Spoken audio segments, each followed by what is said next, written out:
আজকের যে গল্পটা তোমাদেরকে বলবো সেটা আমার বাবার মুখে শোনা। এই ঘটনাটা বাংলাদেশের একটা ঘটনা, যেটা এখনকার জেনারেশন হয়তো অনেকেই শোনেনি তারা, কিন্তু কারোর বাড়িতে যদি বয়স্ক দাদু কিংবা ঠাকুমা কেউ থেকে থাকে তাদেরকে জিজ্ঞেস করলে, বিশেষ করে যারা বাংলাদেশের বাসিন্দা ছিল তাদের মুখে তোমরা যদি শোনো তাহলে জানতে পারবে এই ঘটনা সম্বন্ধে। এই ঘটনা তখনকার সময়ে একেবারে বাংলাদেশে একটা বলতে পারো ভয়ে মানুষকে বাড়ি থেকে বেরোতে দিত না, সেই সময় এমনটাই ঘটেছিল। কি সেই ঘটনা, তো বিস্তারিত চলো জানা যাক। তবে তার আগে বলবো যে এই ধরনের আরও হরর মিস্ট্রি ঘটনা সম্বন্ধে জানতে হলে অবশ্যই আমাদের চ্যানেলটাকে সাবস্ক্রাইব করে থাকবে। এই চ্যানেলে কিন্তু শুধু গল্প নয়, সত্যিকারের ঘটনা শোনানো হয়, তাই অবশ্যই সাথে থাকবে এবং চ্যানেলটাকে সাবস্ক্রাইব করতে ভুলবে না। তো চলো আজকের গল্প শুরু করা যাক।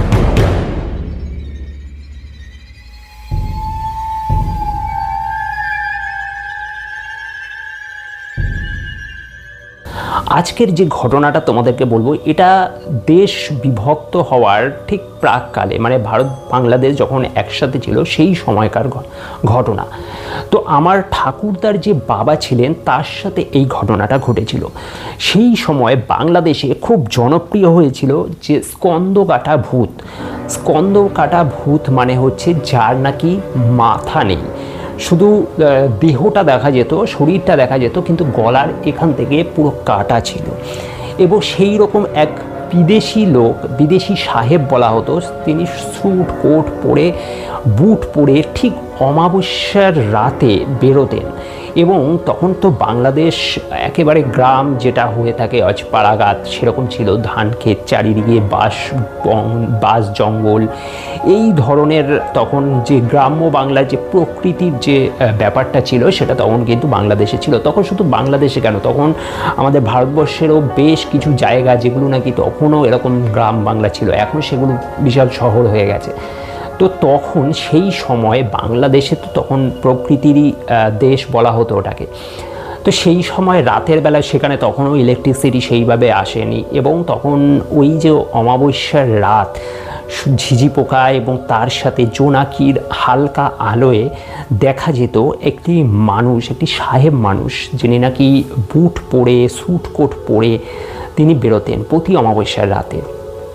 বিশেষ করে তাকে আরও বেশি দেখা যেত শীতকালে এবং বর্ষাকালে, সেই সময় তাকে আরও বেশি করে দেখা যেত। গ্রীষ্মকালেও দেখা যেত, কিন্তু গ্রীষ্মকালে মানুষের ভিড় ভাড়টা একটু বেশি থাকতো, তখন মানুষ ঘর থেকে বেরিয়ে যেটা হতো তখনকার সময় রাস্তাঘাটে তখন হাওয়া খেত, বসতো, কিন্তু সেই সময় অতটা তাকে না দেখা গেল শীতকাল যখন ফাঁকা শুনশান হয়ে যেত গ্রাম, এবং মানুষজন তাড়াতাড়ি খেয়ে দিয়ে ঘুমিয়ে পড়তো ঘরে, এবং সেই সময়ে ওই সাহেব বেরোতেন এবং তিনি ঘুরে বেড়াতেন রাস্তা দিয়ে। তো তার একটা ব্যাপার ছিল যে তার কিন্তু সারা শরীরের সমস্ত পোশাক আশাক সব কিছু ছিল, কিন্তু তার শুধু মাথাটা ছিল না। এবং বলা হতো সেই সময় যদি তার মুখোমুখি কেউ পড়ে যেত তো ভুল করেও তার মুখের দিকে তাকানো যেত না, তার পায়ের দিকে তাকিয়ে চলে যেতে হতো। যদি কেউ তার পায়ের দিকে তাকিয়ে চলে যেত তাহলে তাকে সে কিচ্ছু করতো না, কিন্তু ভুল করে যদি সে মাথা উঁচু করে তার দিকে তাকাতো তাহলে সেই মানুষটির আর রক্ষা ছিল না, তার মুন্ডুও সাথে সাথে কাটা যেত। তো যাই হোক, কী ঘটনা তার সাথে ঘটেছিল সেটা কেউ জানতো না। কিছু করে তার কোনো একটা অ্যাক্সিডেন্টে হতে পারে যে তার মুন্ডুটা শরীর থেকে উধাও হয়ে গেছিলো এবং তারপর সে মারা যায়। কিন্তু তার যে আত্মা, সেই আত্মা তখনও বাংলাদেশের সেই গ্রামের চারিদিকে অলিতে গলিতে ঘুরে বেড়াতো, এবং তাকে প্রপার পোশাক পরে সাহেবের মতন তাকে ঘুরে বেড়াতো, এবং দূর থেকে তার পায়ের শব্দে মানুষ বুঝে যেত যে স্কন্দকাটা ভূত আসছে। এবং সেই সময় মায়েরা তাদের বাচ্চাদেরকে এই স্কন্দকাটা ভূতের গল্প শুনিয়ে খাওয়াতেন, ঘুম পাড়াতেন। তো বাচ্চারাও কিন্তু বেশ ভয় আতঙ্কে থাকতেন, এবং সেই কারণে কেউ কিন্তু সচরাচর বেরোতেন না। তো একবার ঘটনাটা ঘটেছিল একটি মহিলার সাথে। সেই মহিলা কোনো কারণে রাতের বেলা বেরিয়েছিলেন, তার কোনো একটি দরকার ছিল, তো অনেকটাই রাত হয়ে যায়।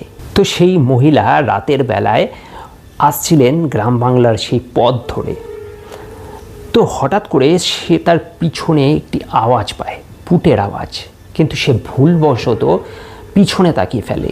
সে যদি সেই আওয়াজ শুনে পিছনে না তাকিয়ে সামনের দিকে এগিয়ে চলে যেত, তাহলে হয়তো সে সেই যাত্রায় বেঁচে যেত প্রাণে। কিন্তু ভুল করে সে পিছনে তাকিয়ে ফেলে এবং সরাসরি সে তাকায় উপরের দিকে, অর্থাৎ তার মুখের দিকে, এবং তখন সে দেখে সেই বীভৎস রূপ, যেটা সচরাচর সবাই দেখতে পেত না, কিন্তু যে দেখতো তার ভাগ্য যে কি খারাপ সেটা সেই মহিলা বুঝেছিল। যখনই সে দেখে সেই বীভৎস রূপ, যে একটা সশরীর অথচ তার মুন্ডুটি নেই শরীরের সাথে, তখন সে ওখানেই ভয়ে অজ্ঞান হয়ে যাওয়ার কথা। কিন্তু পরের দিন তাকে মৃত অবস্থায় সেইখানেরই একটি পুকুর থেকে উদ্ধার করা হয়, এবং যখন উদ্ধার করে তখন সে যে শাড়ি পরা ছিল, ঠিক সে যেভাবে সাজা ছিল, ঠিক সেইভাবেই তার দেহটি উদ্ধার হয়, কিন্তু তার মুন্ডুটি খুঁজে পাওয়া যায় না কোথাও। তো এটাই ছিল তখন স্কন্দকাটা ভূতের একটা বৈশিষ্ট্য, এবং সেই জায়গা থেকেই বাঁচতে মানুষ তাকে এড়িয়ে চলত।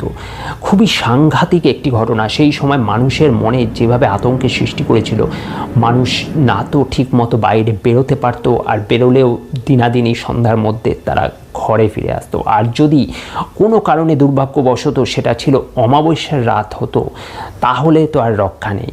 তো সবাই সেটা জানতো, যে কারণে অমাবস্যার রাতে কেউ সাধারণত বেরোতো না, এবং সেই মহিলা হয়তো কোনো কারণে পুজো আচ্ছা বা কোনো একটা কারণে সে বেরিয়েছিল, এবং তার ভাগ্যে মৃত্যুটাই হয়তো লেখা ছিল। এবং এর পরের একটি ঘটনা বলি, যেদিন আমার যে ঠাকুরদার বাবা, তার সাথে ঘটনা কিন্তু তিনি ছিলেন এক নিষ্ঠাবান ব্রাহ্মণ পুরোহিত, যে কারণে তার উপর প্রভাব ফেলবে এরকম শক্তি তখন বাংলাদেশে কারো ছিল না, যে কারণে উনি ঈশ্বর দেবতার পুজো আচ্ছা আরাধনা এসব করতেন। তো সারাক্ষণই তিনি ধুতি পরিহিত থাকতেন এবং পুজো পাঠ মন্ত্র অর্চনা সেই সমস্ত করতেন। তাই তার মনে বিশাল সাহস ছিল। তিনি খুবই লম্বা চওড়া একজন মানুষ ছিলেন, এবং তার বুকের পাটায় এতটাই সাহস যে সে রাতের বেলায়, অমাবস্যার রাত, কোনো কিছুই মানতেন না, এবং তিনি জানতেন যে তার সাথে ঈশ্বর রয়েছে, এবং তিনি পইতে পড়া ছিল, এবং পইতেতে গায়ত্রী মন্ত্র জপ করতে করতে তিনি ঠিক যে কোনো বিপদের মুখ থেকে ফিরে আসতেন। এরকমই এক রাতে তিনি পুজো করে ফিরছিলেন কোনো এক কাছাকাছি মন্দির থেকে। তো পুজো করে ফিরছিলেন, ঠিক সেই সময় তার মুখোমুখি সে দূর থেকে দেখতে পায় যে কোনো এক সাহেব টাইপের একটি লোক স্যুট কোট পরে এগিয়ে আসছেন তার দিকে। তিনি সাথে সাথে বুঝে যান যে এই সাহেব আর কেউ নয়, সেই স্কন্দকাটা ভূত, যার কথা সবাই অনেক শুনেছে, কিন্তু খুব কম লোকই চাক্ষুষ করেছে, এবং হয়তো কেউ তাকে চাক্ষুষ করতে চাইবেও না, কারণ যারা যারা তাকে চাক্ষুষ করেছেন তাদের সাথে সাথে মৃত্যু ঘটেছে। যে কারণে সেই ঠাকুরদার যে বাবা, তিনি সাথে সাথে বুঝে যান যে উনি আসছেন, এবং সেই সময় সে যেটা করে, সে জোরে জোরে মন্ত্রপাঠ করা শুরু করে দেয়। ঠিক স্কন্দকাটা ভূতের যখনই তিনি মুখোমুখি হয়ে পড়েন, তিনি পইতে ধরে গায়ত্রী মন্ত্র জপ করতে শুরু করে দেন, এবং তারপরেই হঠাৎ করে অদৃশ্য হয়ে যায় সেই স্কন্দকাটা ভূত। আর আমার ঠাকুরদার যিনি বাবা ছিলেন, তিনি ওইখানেই অজ্ঞান হয়ে পড়ে যান।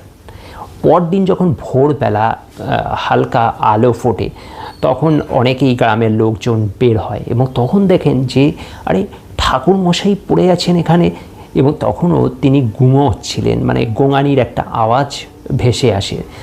সাথে সাথে সব গ্রামবাসীরা জড়ো হয়ে যেমন তাকে যথারীতি তার বাড়িতে নিয়ে যাওয়া হয়।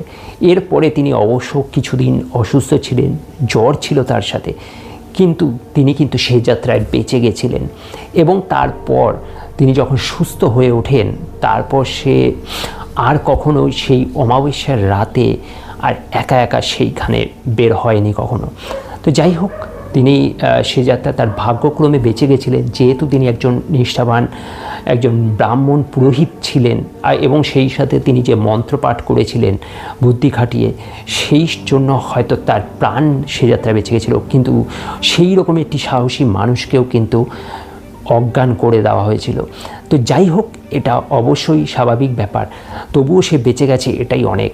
তো সেই গল্পটাই পরবর্তীকালে তার বংশ পরম্পরার জেনারেশনদের তিনি শুনিয়েছেন এবং সেই ঘটনার অনেকেই হয়তো সাক্ষী ছিলেন। বা যেটা আমি আগেই বললাম যে বাংলাদেশের যে সিনিয়র যারা পার্সন ছিলেন, মানে যারা এখনও বেঁচে আছেন, যে সমস্ত বয়স্ক মানুষ যারা নাকি বাংলাদেশ থেকে এদেশে এসছেন, তারা হয়তো এই বিষয়টা বলতে পারবেন বা তারা অনেকেই জানেন এই ঘটনার সম্বন্ধে। এই ঘটনা নিয়ে ঠাকুরমার ঝুলিতে অনেকগুলো এপিসোডও হয়েছে বাচ্চাদের, কিন্তু হ্যাঁ, এই ঘটনা কিন্তু সেইভাবে সামনে প্রকাশ্যে আসেনি। এটা বাংলাদেশের একটি তৎকালীন খুব পপুলার একটি ঘটনা, সে কারণে কিন্তু যারা জানে তারা জানে এই ঘটনা সম্বন্ধে। তো যাই হোক, এরকম অনেক কিছুই আছে যেটা আমাদের কাছে হয়তো অবিশ্বাস্য মনে হতে পারে, অকল্পনীয় মনে হতে পারে, কিন্তু কিছু কিছু অলৌকিক ঘটনাকেও কখনো কখনো বিশ্বাস করতে হয়। তো এর মধ্যে এই ঘটনাটাও একটা। তোমাদের কেমন কি লেগেছে আজকের ঘটনাটা সেটা অবশ্যই জানাবে, এবং আর কি ধরনের এপিসোড তোমরা জানতে চাও সেটাও, কারণ আমার চ্যানেলে কিন্তু রিয়েল স্টোরি নিয়ে আসা হয়। তো তোমরাও যদি কোনো রিয়েল স্টোরি সম্বন্ধে জানতে চাও অবশ্যই কমেন্ট করো।